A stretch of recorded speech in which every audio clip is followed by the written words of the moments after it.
wanted to make this video to help out a YouTuber who's having a personal crisis and seems confused about some very simple subjects. This will be covering two of his recent videos, one on homosexuality and one on credulity. You can't blanketly blame homosexuality on something in the water, and I say this because there are conspiracy theorists who indeed have tried. I don't personally have any issues with homosexuals. I do take issue with a homosexual making sexual threats towards me, as one dude did over Facebook who attended my gym back in 2016. And I covered that incident and how I handled it in a video titled My Experience with Sexual Harassment in the Gym, which I've linked in the description. McCarthy starts out with some personal anecdotes that don't really go anywhere. His actual thoughts about the subjects are very brief and only occur halfway through his video. Now, I do think homosexuality is deviant, but I am calling homosexuality deviant for biological reasons. One of the biological imperatives of any organism is reproduction, which ensures the perpetuation of said organism's existence. The biological drive in all animals is to have sex, not to have kids. The sex takes care of the kids automatically. I suppose you could call gay sex unnatural, but he does mention in the video that animals also have gay sex. And straight anal or oral sex is also unnatural, so who cares? Reproduction is actually a liability and a threat to a biological imperative, as it involves great risk and no reward. There is no survival benefit in having children for the individual organism, and certainly no species benefit either. It only benefits the individual genes, which are of course blind and unintelligent. Outside of modern technology and/or programs, which enable gay couples to become parents of children sharing at least one of the partner's genes. Gays historically would have been generally unable to satisfy their biological imperative for reproduction. Unless, of course, a surrogate was somehow arranged. But I don't even know if that sort of thing even occurred in ancient times. I've not actually researched that to know. Having a child doesn't require any special technology for a gay couple. Not even a turkey baster. All it requires is for a gay man to come inside of a woman. No matter how they do it, a gay couple that wants to produce a biological child must essentially go straight for it to happen. Even if they masturbate into a cup, they are committing a heterosexual act of procreation. There is no such thing as quote-unquote satisfying the biological imperative, other than by coming. That is the satisfaction that our DNA forces us to seek out. I certainly have never had any internal motivation to procreate. That's just a myth. Cory does not seem to be aware of child-free and antinatalist people who want nothing to do with procreation. In any case, as I said, I have no inherent issue with homosexuals, and they can be productive members of a given community. In fact, they tend to be better educated and earn higher incomes than their heterosexual counterparts, at least according to US Census Bureau data. And income is taxed, which contributes to a given community, etc. So there you have it, my thoughts on homosexuality for what it's worth. This shows that Cory is indeed prejudiced against gays, as he says they can, emphasis on can, be productive members of society. He points out that they pay taxes as an example, so a gay person's only value is as tax cattle to him. This seems demeaning. As if he, as a straight man, is a productive member of society somehow. And what about gays who use surrogates? Would they then not be as productive as he is? Would they then not be biological deviants? So Cory is insinuating here that straight breeders are somehow being productive, when in fact by producing biological children, they are actually the most unproductive people on the planet. Is making suffering productive? Is causing death, disease, need, and want a productive hobby? Breeders unfortunately think that procreation as a good is a given. They don't think rationally about what they're doing. But what is common with all of them is a religious zeal for humanity, and life in general, to continue. They have the Pollyanna belief or notion that beginnings do not have endings. It is the ultimate delusion. It's worse than the God Delusion because most atheists are also pro-life. You would think that a vegan would understand this, but apparently not. And that's why I make most of my responses to other vegans. They should know better.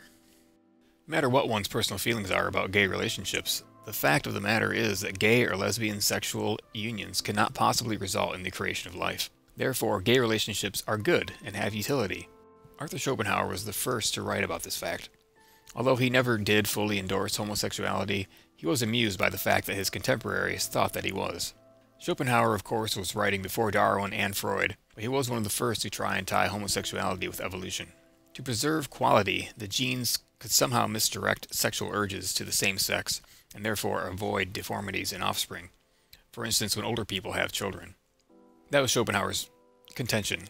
He was incorrect, but it shows that he was one of the first to consider these questions from a Darwinistic evolutionary point of view. It is unknown, to me at least, where Schopenhauer got the idea that gay impulses only occur later in life. Some think this came from his own personal urges. Unfortunately, unlike today, he considered it to be a depraved behavior, like a vice. Yet he also thought that sex itself was disgusting and depraved. He also describes gay men as women haters, which, while sometimes true, is certainly not universal. That is why many commenters have said that this was an example of Schopenhauer inserting his own personal bias into his philosophy, as he famously hated his own mother and never married. Because I am an antinatalist, I should fully endorse homosexuality over heterosexuality, but there are some problems with that. Because being gay still ostracizes one from the mainstream, it can be a source of psychological anguish. For instance, every gay person has a story about coming out to their parents. Many parents do not want to have gay children, they want straight children and grandchildren, and so it's seen as some kind of shameful thing. Then there's the whole religious condemnation thing. Someone I grew up with, sadly, he married and had 2 children, but then realized that he liked men, was raised in a very strict Christian household. His parents and sisters still send him gay conversion therapy every Christmas. Other than that, he is ostracized from them, and they don't even talk to him. Death by suicide has been estimated to be 2 to 7 times greater than the likelihood of death by suicide among heterosexual young people. The number of potential partners for gays is of course much smaller than it is for non-gays.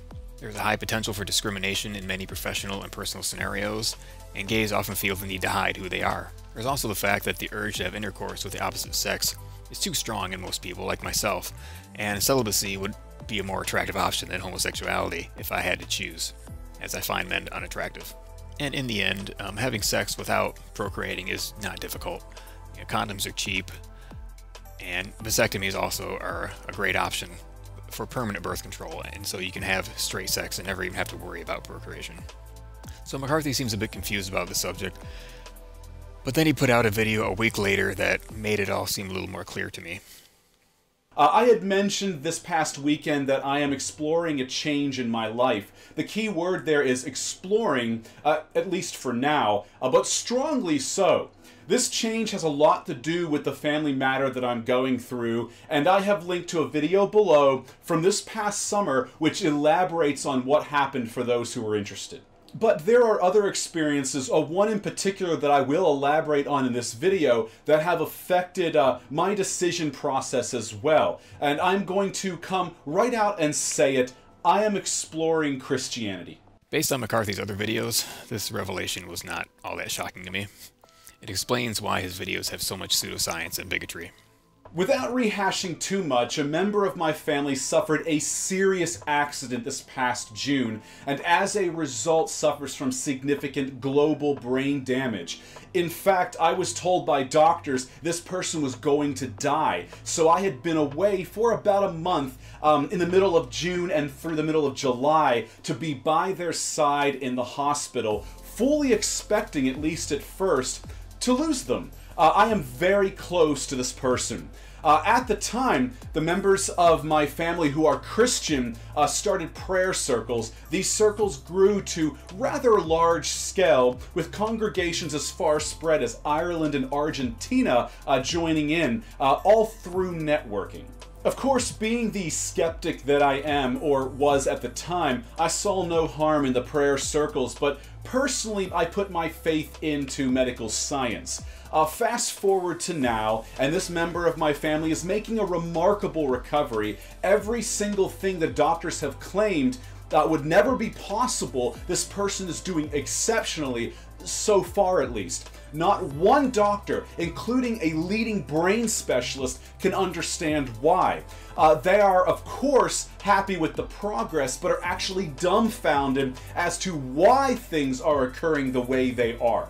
The EEGs and other brain scans to this day still show severe levels of global brain damage, yet the progress that we are witnessing does not align with those scans at all. It is as if the scans are from a completely different patient time and again. This person should be a vegetable, not fully awake, able to see, eat, interact, communicate, move about, etc., not even breathe on their own. To quote the current doctor who's on the case, this is literally a miracle. There is no current scientific explanation as for why this person is recovering in the manner that they are. Not a single one. Thus, I am on the path that I am on. The method and conclusions that McCarthy is using here are anti-science. This is called superstition. It was the way the ancient peoples would give themselves understanding in a world without the scientific method and years of scientific explanations. It's the same thing as seeing the face of Mary, the mother of Jesus, on a piece of toast. It's that regressive and incompetent. Instead of relying on observation and reason, McCarthy is directing his attention towards the supernatural. This is primitive thinking, not modern thinking. McCarthy has chosen the wrong side in one of the greatest struggles of our time, the battle between reason and credulity, science and superstition. 500 years before Christ in Greece, Hippocrates used the scientific method to lay the foundation for medical science using observation, experience, and reason. Finally, and for the first time, medicine was separated from superstition. He took the responsibility for disease away from the gods and put it in the realm of science. Sadly, rather than Hellenic thought and reason becoming the standards for Western civilization that McCarthy so loves, the rise of the Eastern religious faith known as Christianity was to set medical and scientific progress back for millennia. McCarthy is ascribing the recovery of his relative not to the technology or care of trained physicians, but to the worship of a god. My own father lived 10 years past his diagnosis. He didn't live long enough to urinate on that doctor's grave as he intended, but he still lived 3 times as long as he was estimated to. Neither he nor I thought that this was the work of a deity, because the more logical conclusion is that the doctor's guess, which was based on the evidence he had, was simply wrong. We know that medical diagnoses are not a hard science, but rather an estimate. There are simply too many factors to consider to make an accurate prediction for individuals. Yet McCarthy is making a giant leap of faith and connecting a 2,000-year-old fable to his relative's medical recovery. McCarthy is of course talking about the power of prayer. I would recommend that Cory read The God Delusion by Richard Dawkins, as in the first chapter he talks about double-blind studies that permanently disprove that this power exists. Congregations who were instructed to pray for a sick person were compared with congregations who did not pray for the sick person, and it was unsurprisingly evident that prayer did not have the power to heal. Like when Columbus was stranded in Jamaica, he had an almanac that predicted an eclipse that allowed him to trick native Jamaicans into believing that his God was displeased with them so they would voluntarily give him more food. What to him was a predictable act of nature was to them a supernatural feat. McCarthy is like the Jamaican savages from that encounter. He is being duped. Christianity is a money-making scheme and a way to control people, that's all. It's used to keep people obedient and ignorant, and he's actually falling for it in the year 2019. Cory also forgets that sudden health reversals are not uncommon. They happen to atheists as well as religious believers. So McCarthy must ask himself, why does Yahweh favor my relative over someone else's who will die of their disease? Has he compared what Christian acts these people have done so that he too can one day beat a disease with the power of prayer? Prayer being thoughts in your head that no one can hear except an invisible creator of the universe who is interested in your internal monologue and will actually act upon your thoughts. That is the worldview that McCarthy is considering. If this is indeed the workings of a higher power, something benevolent and beyond the realm of scientific understanding, then I just feel it rude to spit in the face of a gift such as this, as I am very much grateful. McCarthy then mentions a benevolent God, while referring to the Christian God Yahweh. Benevolence means goodwill, or disposition to do good. Perhaps McCarthy has not yet read the Bible, but that word does not describe Yahweh.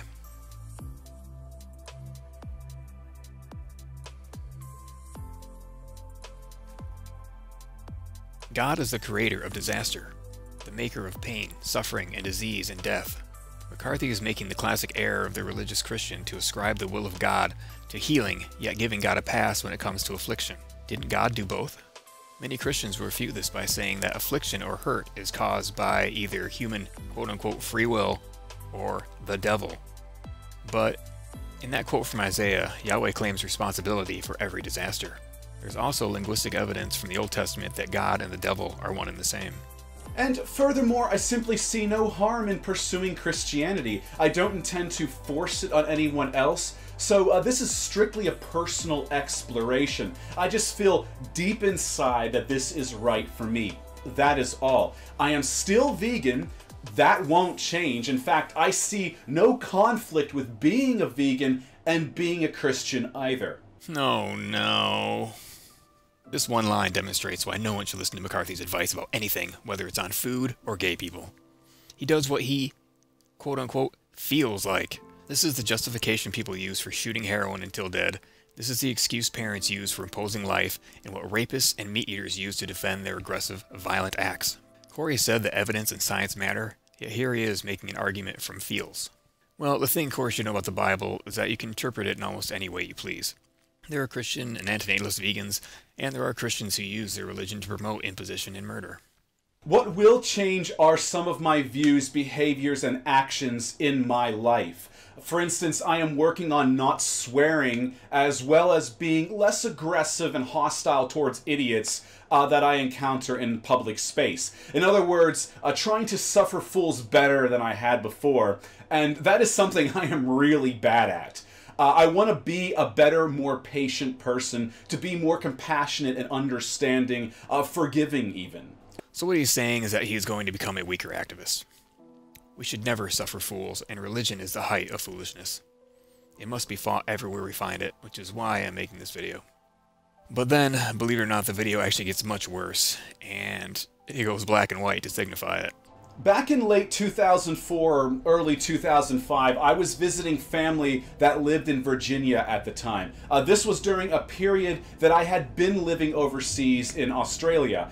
During that visit, I had experienced what can only be referred to as a haunting.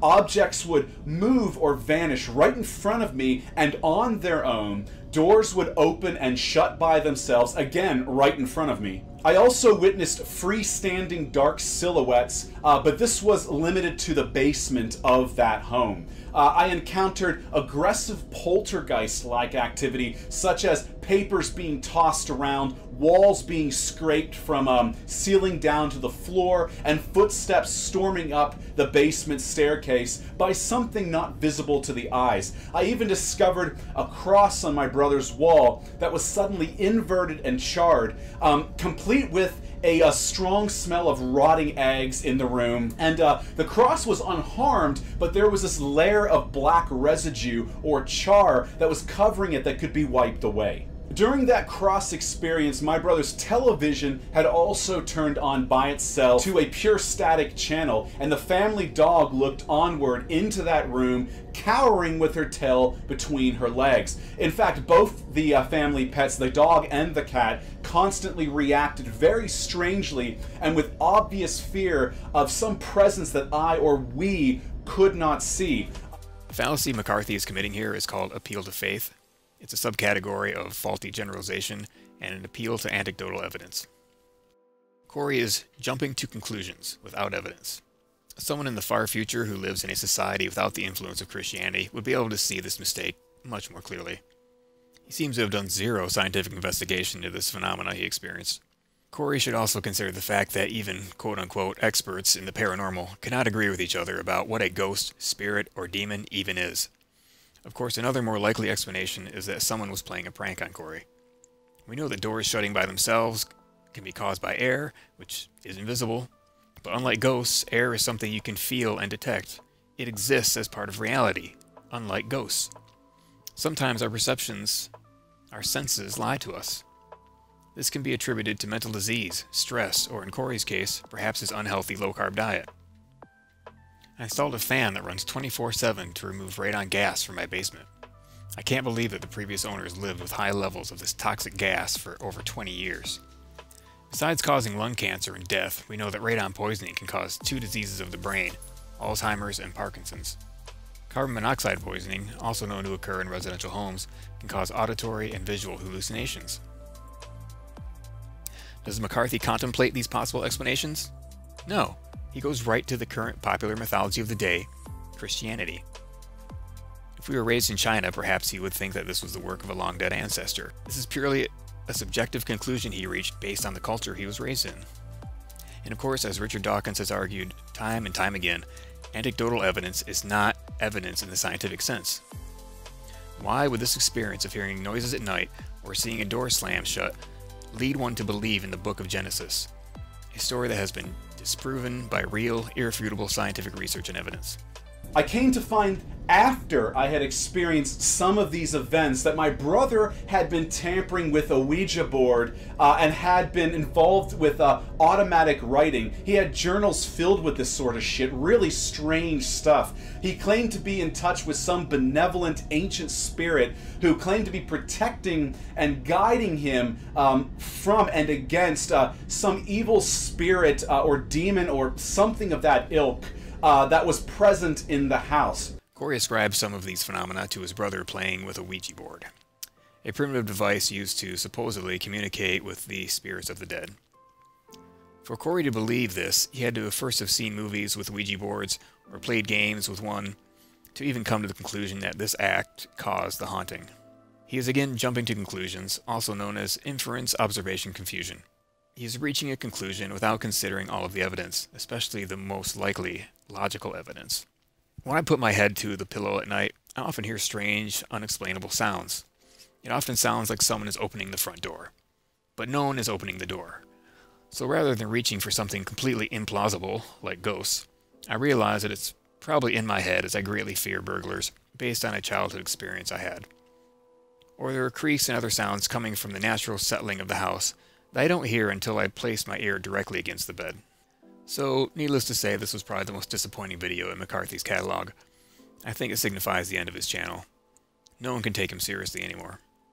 Probably worst of all is that videos like this attempt to give credibility and value to the greatest man-made mistake of all time: religion. The reason why God believing has so much disutility is because it convinces people that they don't need to be proactive in the world. They really believe that God will sort it all out.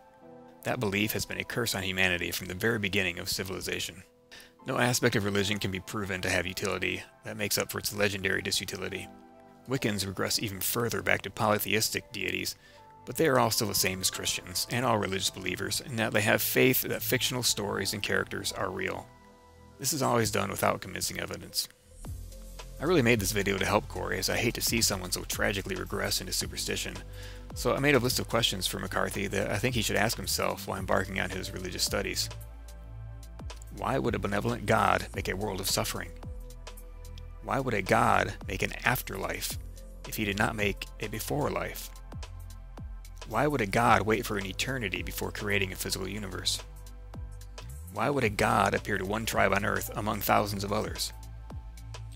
Why is the quote-unquote evidence for Yahweh more convincing than the quote-unquote evidence for Allah or Santa Claus?